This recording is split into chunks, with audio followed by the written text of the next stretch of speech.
বালিশের ভিতরে তাবিজ কয়টা রাখছেন? দুইটা। দুইটা তাবিজ বালিশের ভিতরে। একবার দিছাল একটা, আবার দিছাল একটা। মানে এখন কয়টা আছে ভিতরে বালিশের ভিতরে? দুইটাই আছে। এখন তো আমি কি বেশি খুলো না, কারণ আমি টিকটুকা খুলে খালি দিয়ে দিছিলাম ভিতরে।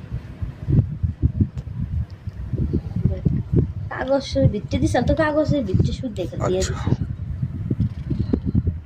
কারণ কিছু নেই কাঠি কাজ।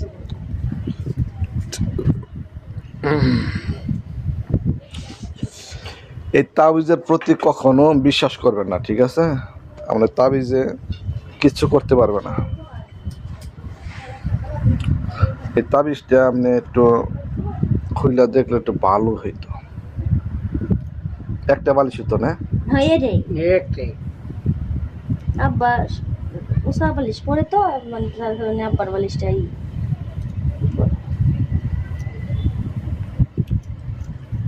হচ্ছে কোনো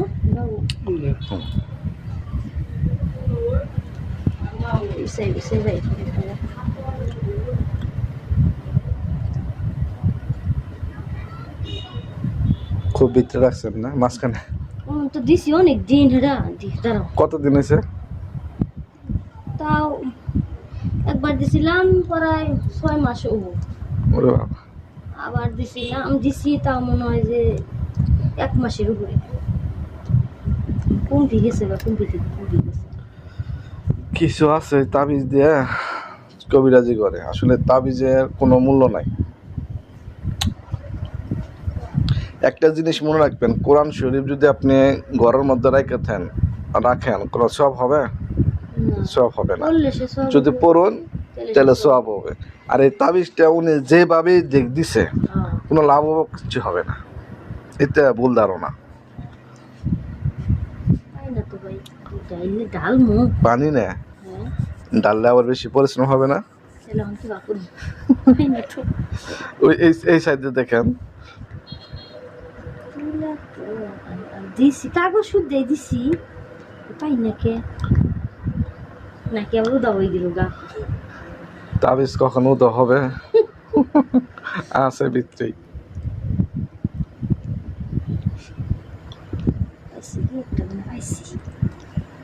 একটা পাইছেন? দেন আওয়াজ। এটা আপনার ইয়া আছে না? মানে ওইটা লেখা দিছে কোনটা কি। আচ্ছা তাহলে আমার ভুল হবো না, বুঝলেন? এগুলা দেওয়ার পরে কোনো উপকার হয়েছে? না। আচ্ছা যাই হোক। হ্যাঁ তো হ্যাঁ আর কি কমু, হ্যাঁ এগুলো আমার যেটুকু করার আমি করলাম। সেটাই। যাই হোক, আরেকটা রাখেন।